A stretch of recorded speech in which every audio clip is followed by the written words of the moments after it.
Edward Roske, interRel Finance News. What is narrative reporting? Essentially, it's giving numbers context.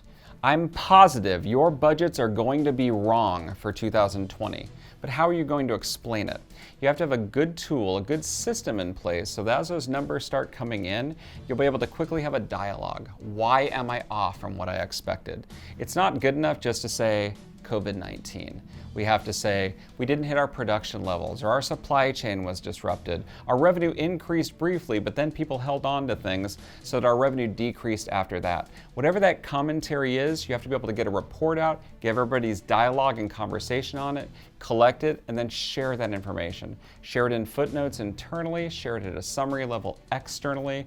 We have to make sure that our communication is ramped up as much as possible, and the secret to that is narrative reporting.